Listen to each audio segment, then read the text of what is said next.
A partir de hoy, soy libre de mi esclavitud llamada sistema de salud pública como médico rural.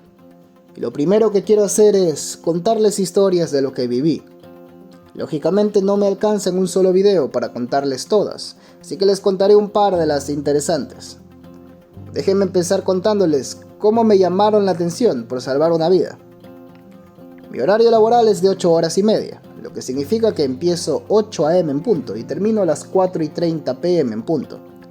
Mi centro de salud está en un pueblito al que, por privacidad, llamaremos pueblito. Tiene 1200 habitantes en total. Es un lugar casi exclusivamente campesino y su contacto principal se encuentra en el pueblo, al que por privacidad llamaremos pueblo. Si tienes carro, te toma unos 40 minutos viajar desde el pueblito al pueblo.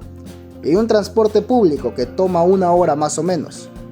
Ese transporte público pasa 3 veces al día, o sea a las 6 am, a las 11:30 am y a las 3:30 pm. Después de eso, no hay más hasta el siguiente día. Esto es importante. El pueblito no tiene casi nada, aparte de casas, campos de cultivo y ciertas tienditas muy espaciadas. No hay farmacias y obviamente no hay consultorios médicos particulares. Por lo que la única forma de medicina que recibe el pueblito es de mi centro de salud, que funciona hasta las 4:30 pm. De nuevo, este contexto es importante. Empecemos la historia. Una mañana me llegó un paciente con dolor retroesternal, disnea y angustia, o sea que le dolía mucho el pecho, le faltaba un poco el aire y se sentía muy angustiado. El paciente tenía solo 38 años, pero conocía a este paciente. Su padre murió de un infarto hace varios años y su madre tenía problemas cardíacos. Hay una regla de oro en medicina que dice que todo dolor retroesternal es un infarto hasta que se demuestre lo contrario. Y en ese momento y con mi limitada capacidad resolutiva, solo tenía 3 opciones. 1. O era un dolor muscular sencillo, por el trabajo, o era un dolor de músculo liso, que podría ser respiratorio o digestivo y estaba presentándose así. O 3. Era un infarto. Si me lanzaba por la opción 1, le daba analgésicos, el infaltante paracetamol, y lo mandaba a su casa a descansar. Si por otro lado me lanzaba por la opción 2, le mandaba analgésicos, a hidratarse y que descanse en su casa un par de días para que el cuadro evolucione un poco más y darle tratamiento específico. Y si me lanzaba por la opción 3, le daba ácido acetil salicílico para empezar a disolver cualquier trombo en sus arterias coronarias, solicitaba una ambulancia de emergencia y lo llevaba al pueblo, al hospital básico donde hay un equipo de electrocardiograma para confirmar en qué cara de corazón está sucediendo el infarto y la necesidad de revascularizar. Por supuesto, escogí la opción 3. Los infartos no son como los muestran en las películas. Realmente tienes suficiente tiempo para recuperarte de un infarto sin dejar secuelas. La mayoría de los infartos no son letales inmediatamente, aunque no tengan atención médica. Si actuaba de inmediato, tomando en cuenta los 40 minutos de viaje, el paciente podía salir de su infarto sin secuelas. Por suerte el paciente tenía su moto, por lo que no tenía que esperar a la ambulancia que, spoilers, no estaba disponible de todos modos. El mecanismo de un infarto es muy sencillo. El corazón, que se encarga de darle sangre a todo el cuerpo, también es un músculo y como tal, también necesita sangre. La sangre que nutre al propio corazón viene de unas arterias pequeñas en forma de corona, que se llaman apropiadamente arterias coronarias.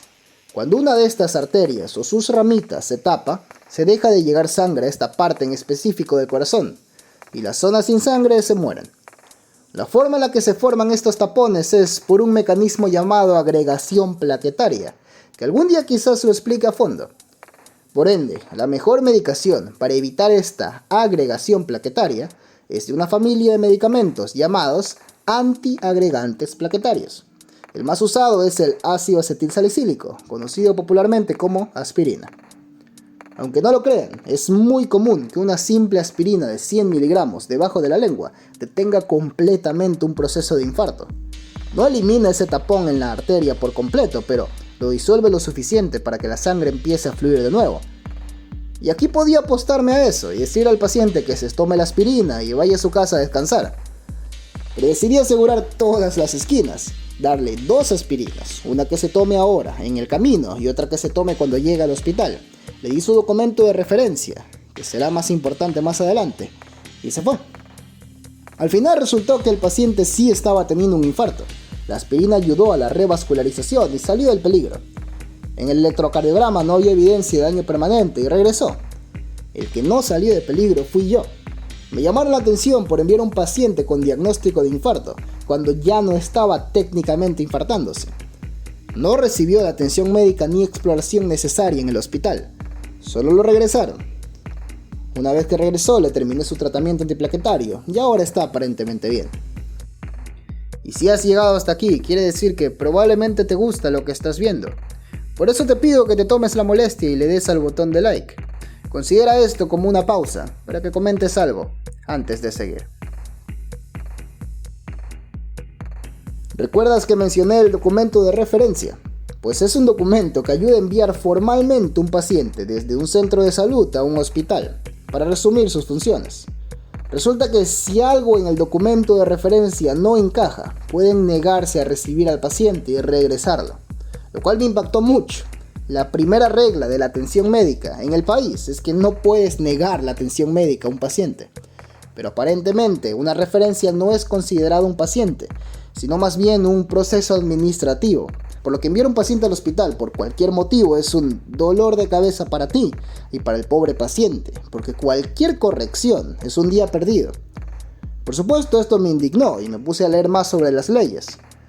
Una práctica que no es permitida es que un paciente que está siendo atendido en un centro de salud sea referido, o sea, enviado a un hospital sin un documento de referencia.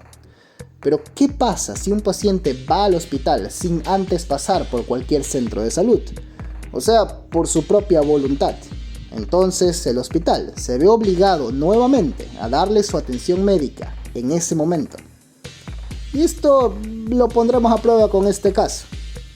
Verán, me llegó una paciente con toda la sintomatología clásica de apendicitis. El signo de McBurney positivo, náuseas y toda la evolución natural esperada de la enfermedad. Lógicamente, este paciente necesita obligatoriamente una cirugía de emergencia. Pero si los médicos del hospital no quieren atender pacientes de medicina general, te digo que los cirujanos son peor. Y ya habíamos pasado por este proceso antes con otra apendicitis. Mandas a la referencia, el cirujano no le gusta el orden de tus diagnósticos o tu tipo de letra o cualquier cosa y te regresan al paciente. Te dicen que repitan el proceso al día siguiente. Así que se me ocurrió algo. Le dije a la paciente la verdad. Le dije lo tardado que sería y los riesgos. Y le mencioné solo por curiosidad que si la paciente llegaba a irse ahora mismo al hospital, decía ciertas palabras clave relacionadas a su cuadro clínico, entonces el hospital estaba en obligación legal de darle su atención médica. Y bueno, por alguna razón extraña el paciente se fue. Bueno, eso sería lo que pasaría, pero lógicamente una vez en el hospital le revisarían en el sistema el historial de atenciones a la paciente y verían que acababa de atenderse por mí. Le negarían la atención con argumento de saltarse el órgano regular y ese sería el fin. Pero extrañamente ese día antes de subir el sistema a la atención del paciente, se me extravió el papelito donde estaban anotados sus datos. Bueno, un error lo comete cualquiera. La paciente no pudo ser subida. A las 2 semanas la paciente llegó para que le retiren sus puntos de su operación. Pero algo que quiero decir antes de que sientan indignación de los hospitales y su trato con los pacientes, quiero que sepan que en parte se les entiende. El área de emergencia del hospital es un área muy caótica. El trabajo en esa área nunca se acaba. Y al finalizar mi rural nos dieron los datos estadísticos de todas las atenciones médicas del distrito, incluidas la del hospital. Y pues se puede ver claramente cómo hay 40 miembros en el personal de salud. Cada uno atiende en promedio 180 pacientes al mes, para llegar a un promedio del 2 al 3% de todas las atenciones médicas del hospital por mes. Imagínate hacer el 2% de todas las atenciones médicas de un hospital tú solo. No me lo imagino realmente. Cuando me pidieron como apoyo durante un mes y fui el miembro 41, hice el 10% con 790 atenciones. Y eso vino con muchísimos llamados de atención y la reestructuración del sistema desde que me fui, donde pasaron de ser un solo médico en emergencia a ser 3. Pero esa historia se las contaré en otro momento. Ahora tengo que seguir grabando Serina. Soy el Dr. Mix y nos vemos en el siguiente video.